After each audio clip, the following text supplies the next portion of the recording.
And welcome to today's video. इस video में हम जानेंगे वाटर के बारे में। वाटर द यूनिवर्सल सॉल्वेंट, जल एक सार्वभौमिक विलायक। This is assistant professor Muskan Jain and हम आज का वीडियो कंटिन्यू करते हैं। इंट्रोडक्शन देखें हम। Water is called the universal solvent, जल को सार्वभौमिक विलायक कहा जाता है। अब सार्वभौमिक विलायक या यूनिवर्सल सॉल्वेंट का मतलब होता है it can dissolve more substances than any other liquid. यह किसी भी अन्य द्रव की तुलना में अधिक पदार्थों को घोल सकता है। मतलब आपके पास वाटर है, ठीक है, तो आप इसमें कुछ भी डिसॉल्व करना चाहेंगे, है ना, तो आप उसमें ऐड कर देंगे। अब जो ऐड होती है चीज वो होती है सॉल्यूट, और जिसमें ऐड होती है वो होता है सॉल्वेंट। और सॉल्यूट प्लस सॉल्वेंट जो होता है वो बनता है सॉल्यूशन। ठीक है, तो हम इस इंट्रोडक्शन स्लाइड में ये देख रहे हैं कि वाटर क्या है। Water is a universal solvent, ठीक है, और ये अधिक द्रव्यों की तुलना में अधिक से अधिक पदार्थों को अपने अंदर घोल सकता है। देन हम देखें इसकी डेफिनेशन। तो a solvent is a substance, जो विलायक है वो एक ऐसा पदार्थ है that dissolves a solute to form a solution. अभी हमने देखा कि जो विलायक है वो विलेय को घोलकर, विलायक वह पदार्थ है जो विलेय को घोलकर विलयन बनाता है। ठीक है, मतलब विलेय प्लस विलायक इज इक्वल्स टू विलयन, मतलब solute plus solvent is equals to solution. ठीक है, फिर यूनिवर्सल सॉल्वेंट का मतलब क्या होता है? तो a solvent that can dissolve a wide range of substance, मतलब एक ऐसा विलायक जो बहुत सारे तरीके के सब्सटेंसेस को, मतलब पदार्थों को अपने अंदर घोल सकता है, वह यूनिवर्सल सॉल्वेंट कहलाता है। स्पेशली पोलर कंपाउंड्स, मतलब विशेषकर ध्रुवीय यौगिकों को ये अपने अंदर घोल सकता है। ठीक है,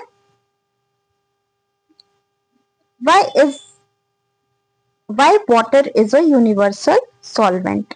ठीक है, तो ये कुछ पॉइंट्स यहाँ पर हैं। पॉइंट वाइज आप एग्जाम में लिखेंगे तो ज्यादा स्कोर कर पाएंगे। पोलर नेचर ऑफ वाटर, जल का ध्रुवीय स्वरूप। ठीक है, ability to form hydrogen bond. अब जो वाटर है उसमें एक एबिलिटी होती है, एक क्षमता होती है कि वो हाइड्रोजन बॉन्ड्स का निर्माण कर सकता है। स्मॉल साइज ऑफ मॉलिक्यूल्स, मतलब अणुओं का छोटा आकार जो है वो भी हेल्पफुल है वाटर को यूनिवर्सल सॉल्वेंट बनाने के लिए। And high dielectric constant, मतलब उच्च डाइलेक्ट्रिक स्थिरांक जो है, इसकी वजह से भी वाटर क्या है? यूनिवर्सल सॉल्वेंट है। ठीक है, ये पॉइंट्स आप नोट कर लीजिए। Then molecular structure of water. अब जो वाटर है वो किन से मिलकर के बना हुआ है? तो वाटर आप सबसे पहले देख सकते हैं कि हाइड्रोजन है ना, इसमें H है, एंड नेक्स्ट इज ऑक्सीजन, मतलब O। दो हाइड्रोजन के मॉलिक्यूल्स और एक ऑक्सीजन का मॉलिक्यूल मिलकर के वाटर बनाता है। Water is a polar molecule with one oxygen and two hydrogen atoms. One oxygen and two hydrogen atoms, मतलब जल एक ध्रुवीय अणु है जिसमें एक ऑक्सीजन और दो हाइड्रोजन के परमाणु कोण बनाते हैं। ठीक है, मतलब एक एंगल का फॉर्मेशन करते हैं। This polarity allows it to attract and dissolve ions and other polar molecules. ठीक है, इसका मतलब यह है कि यह ध्रुवीयता जल को आयनों और अन्य ध्रुवीय अणुओं को आकर्षित और घोलने की क्षमता देती है। ठीक है, अब यहाँ पर आपको पता है कि अब वाटर एंगल बनाता है। ठीक है, तो यहाँ पर आप देख लीजिए कि वाटर कितना डिग्रीज का एंगल बनाता है। It forms an angle of 104.5 degrees. और यहाँ पर आपको दिखाई दे रहा है कि एक ऑक्सीजन है और दो हाइड्रोजन अटैच्ड हैं उससे। This is a structure of water molecule. ये डायग्राम आप बना लीजिएगा। Then role of hydrogen bonding. Hydrogen bonding का क्या रोल होता है? तो water molecules form hydrogen bond with solutes. Water molecules जो हैं वो सॉल्यूट के साथ, जो घोलने वाली चीज है हमारे पास, उसके साथ क्या करते हैं? हाइड्रोजन बॉन्ड बनाते हैं, helping to separate and disperse them. और वो क्या करता है? उनको हेल्प करता है सेपरेट और डिस्पर्स होने में। ठीक है। जल अणु विलेय के साथ हाइड्रोजन बंध बनाते हैं। ठीक है, विलेय के साथ क्या करते हैं? हाइड्रोजन बंध बनाते हैं, जिससे वे उन्हें अलग करने और घोलने में सक्षम होते हैं। तो हाइड्रोजन बॉन्डिंग का ये रोल होता है। अब वाटर है, हाइड्रोजन बॉन्डिंग बनाएगा तो वो आइस बन जाएगा। आप सभी ने अपने घरों में देखा होगा कि वाटर आपने रखा फ्रीजर में तो आइस बन गया। This is also because of hydrogen bonding. Okay, so the next slide, example of substances dissolved in water. पानी में घुलने वाले कुछ substances, तो salts हो गए, लवण है ना, NaCl सोडियम क्लोराइड, ये एक salt है। sugars हो गई, एग्जाम्पल के लिए ग्लूकोज। कुछ एसिड्स और बेसिस मतलब अम्ल और क्षार भी जो हैं वो ऐसे सब्सटेंसेस हैं जो पानी में डिसॉल्व हो जाते हैं।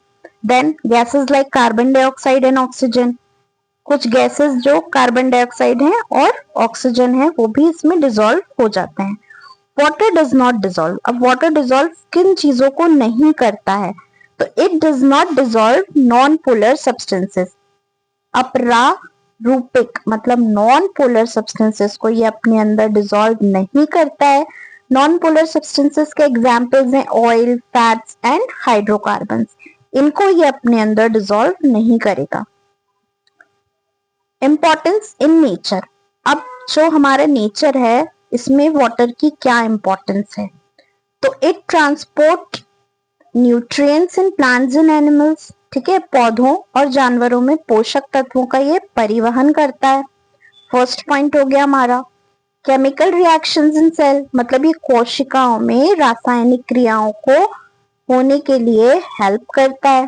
ठीक है, फिर नेक्स्ट हमारा पॉइंट है इट रेगुलेट्स बॉडी टेम्परेचर मतलब यह शरीर के तापमान को नियंत्रित करता है। ठीक है, जितना आप पानी पीते हैं उतनी ही ज्यादा आपकी बॉडी नियंत्रित रहती है, कंट्रोल में रहती है, अदरवाइज डिहाइड्रेशन हो जाता है।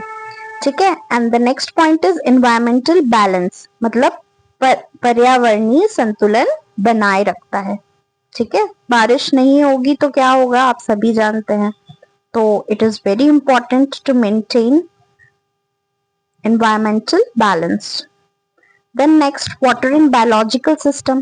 बायोलॉजिकल सिस्टम्स में वाटर की क्या इंपॉर्टेंस है? तो it acts as a medium for biochemical reaction. जैव रासायनिक अभिक्रियाएं जो हैं उनके लिए पानी एक माध्यम है। ठीक है, and then it helps in digestion and excretion. पाचन और उत्सर्जन में ये सहायक है ना, डाइजेशन में बहुत हेल्पफुल है और एक्सक्रीशन में हेल्पफुल है। सभी को पता है कि कॉन्स्टिपेशन हो जाएगा तो कितनी दिक्कतें आएंगी। So that is very important to maintain water level in your bodies, है ना। देन समरी पर आ जाए हम वाटर की। Water is a universal solvent मतलब वाटर क्या है? एक सार्वभौमिक विलायक है। Due to its unique properties, उसकी कुछ यूनिक प्रॉपर्टीज की वजह से, और वो प्रॉपर्टीज क्या है? Polarity and hydrogen bonding. ठीक है, मतलब विशिष्ट ध्रुवीयता और हाइड्रोजन बंधों के कारण। It is essential for life on earth. यह पृथ्वी पर जीवन के लिए बहुत ही ज्यादा आवश्यक है। सो आई थिंक आपको क्लियर हुआ होगा इस वीडियो से कि वाटर की क्या इंपॉर्टेंस है। Thank you for being with me. आप ये सभी एग्जाम पॉइंट ऑफ व्यू से नोट कर सकते हैं और बहुत काम आएगा आपको। So thank you.